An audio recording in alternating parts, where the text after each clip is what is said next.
오랜만에 제가 또 드럼을 쳤더니 팔다리가 잘 안 움직이네요. 평소에 좀 연습을 저도 좀 이제 하겠습니다. 그래서 혹시 빠지시면 제가 땜빵을 해야 되니까. 우리가 매주 금요기도회를 통해서 십자가 복음을 함께 나누고 있습니다. 오늘 9번째 시간인데요. 다음 주까지 그렇게 좀 같이 보려고 합니다. 그럼 그동안 계속 매주 금요일마다 십자가 복음을 이야기했는데, 그럼 십자가 복음이 뭡니까? 지난주에 말씀드린 것처럼 십자가 복음이 뭡니까? 또 물어보면 십자가는 십자기고 복음은 복음이지, 십자가 복음이 뭔가 또 우리가 또 헷갈리기도 하죠. 근데 사실 이 십자가 복음이라는 말은 아주 역설적인 그러한 말입니다. 왜냐하면 그럼 십자가가 뭡니까?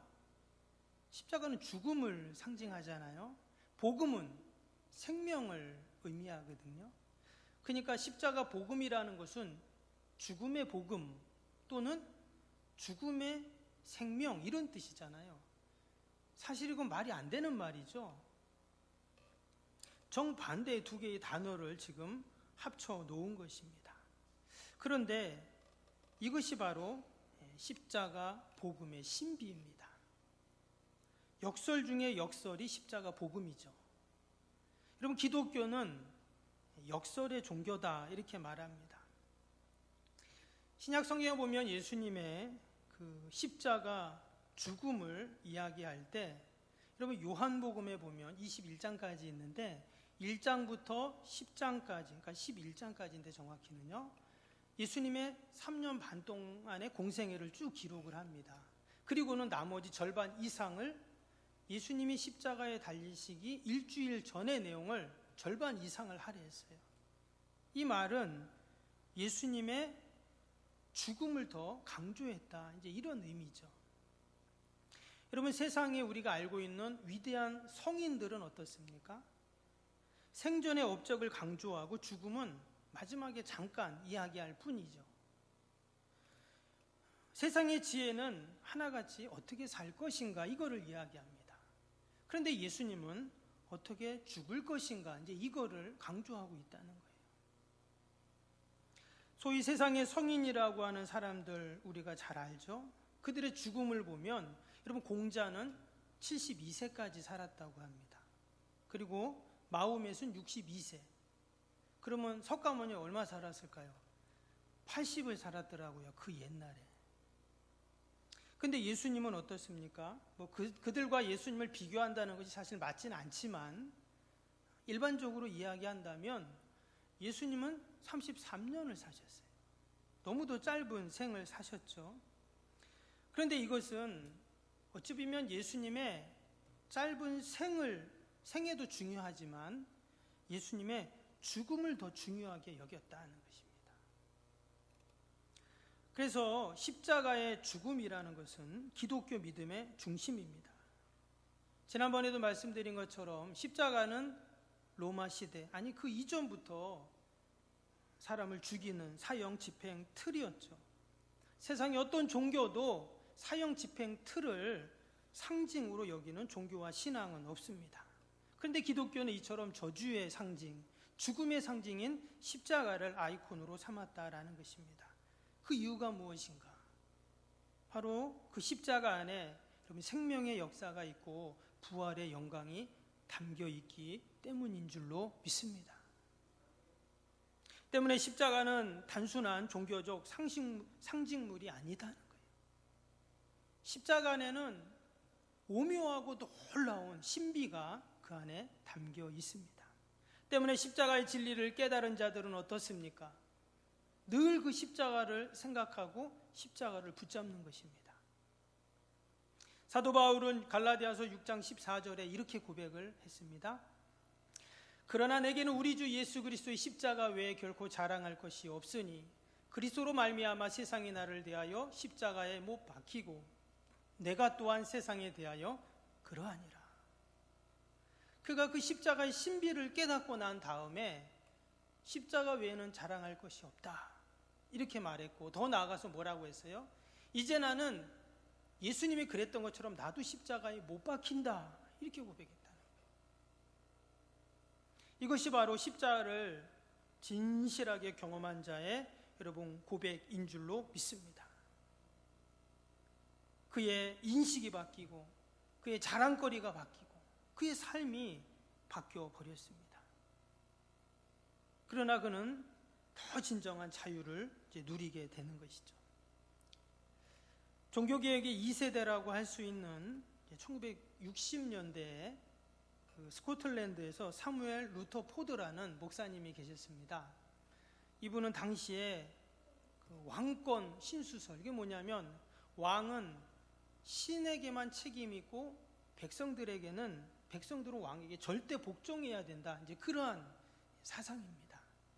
그러한 때에 이 사무엘 루터 포스라는 분이 그 절대 왕권 앞에 도전을 합니다. 결국 1661년 그는 순교를 당하게 돼요. 근데 그분이 이 십자가에 대해서 이런 말을 했습니다.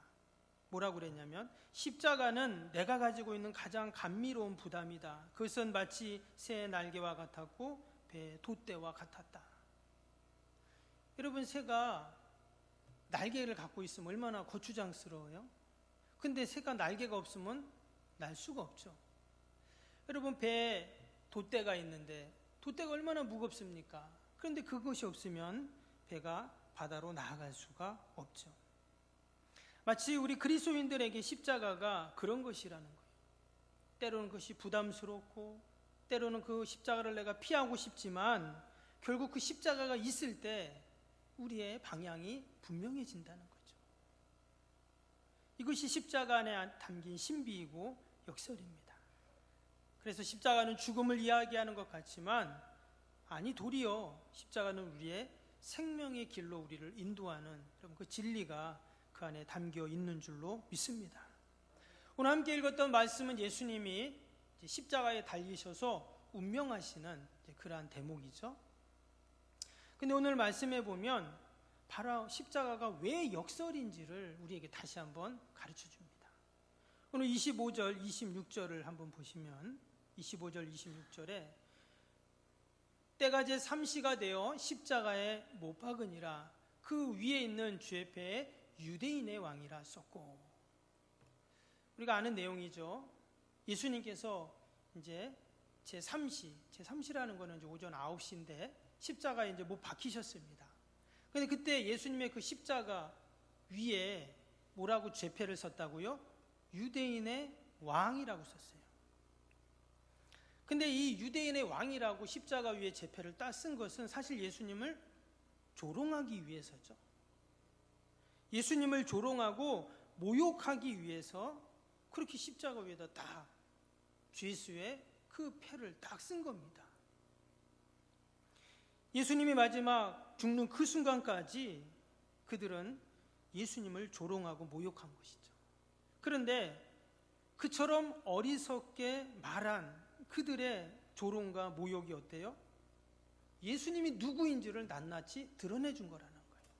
정말 예수님이 어떤 분이십니까? 유대인의 왕이죠. 더 나아가서 온 인류의 왕으로 오신 분이 바로 예수님이십니다. 이것이 바로 십자가의 역설이다라는 거예요. 예수님이 십자가에 달리셔서 사람들의 조롱을 받고 죽으시는 것 같지만 아니라는 거예요.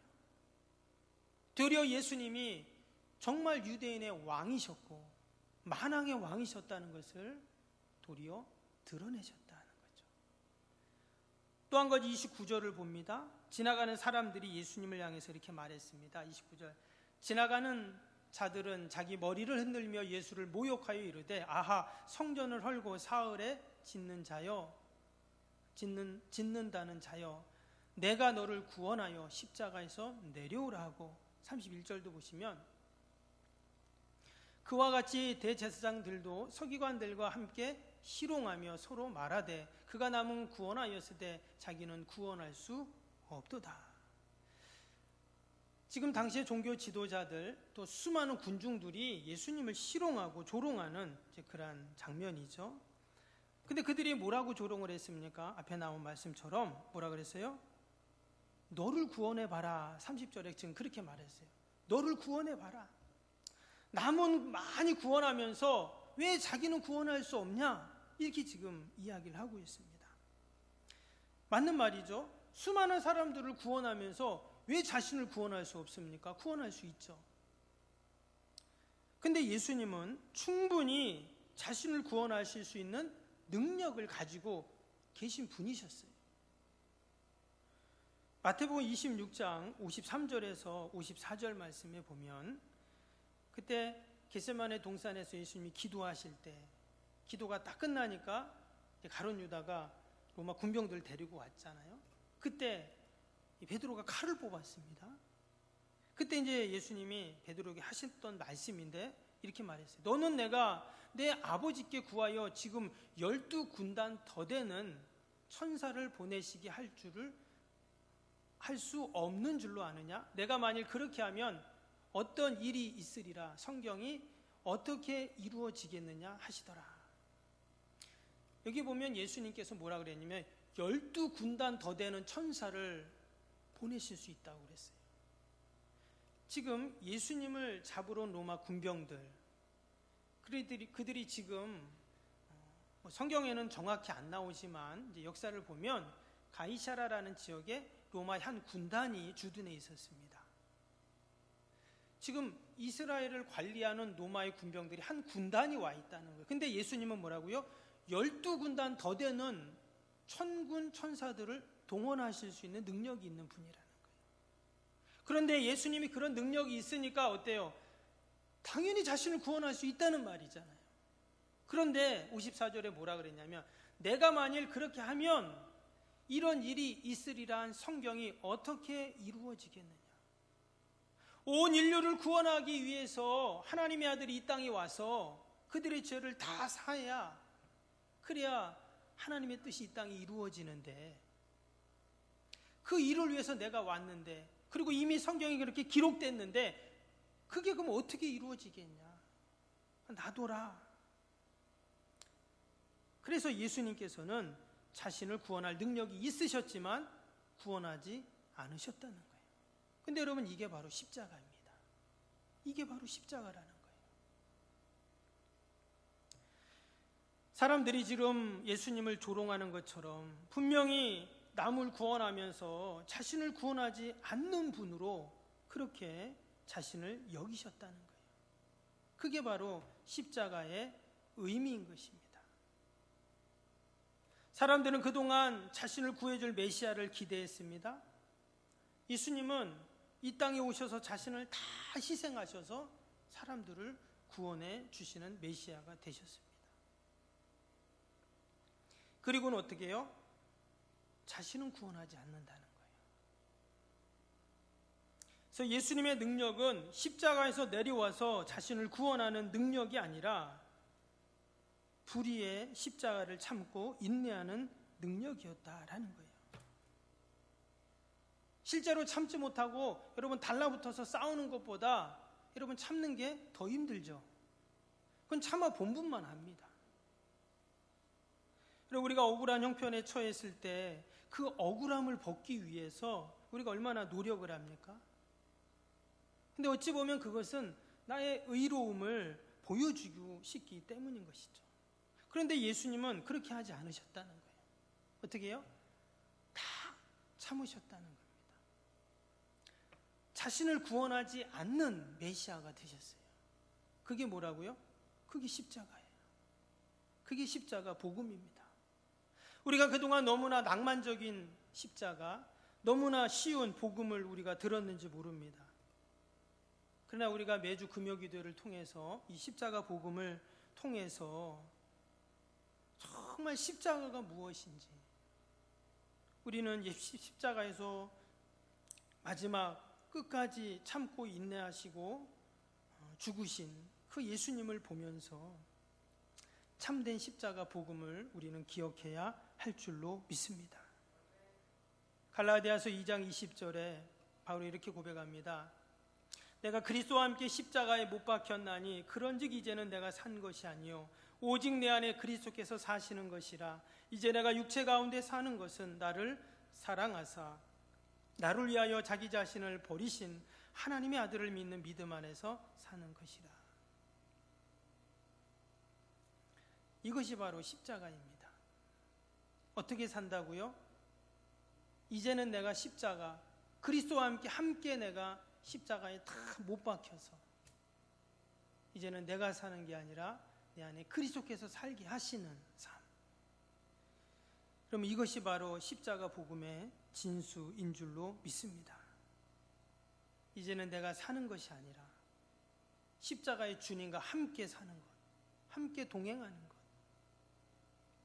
이것이 그럼 십자가가 우리에게 보여주고 가르쳐주는 그런 복음인 줄로 믿습니다. 우리가 이 밤에도 다시 한번 우리의 삶을 주님의 십자가라는 프리즘으로 우리가 다시 바라볼 수 있기를 바랍니다. 십자가로 우리의 자녀를 보고, 십자가로 우리의 아내 남편을 보고, 십자가로 옆에 있는 성도를 보고, 이웃을 보고, 교회를 보고, 이민족을 바라볼 때 우리가 예수님께서 그 십자가에서 마지막까지 인내하시고 승리하셨던 그 은혜를 우리도 동일하게 누리게 될 줄로 믿습니다.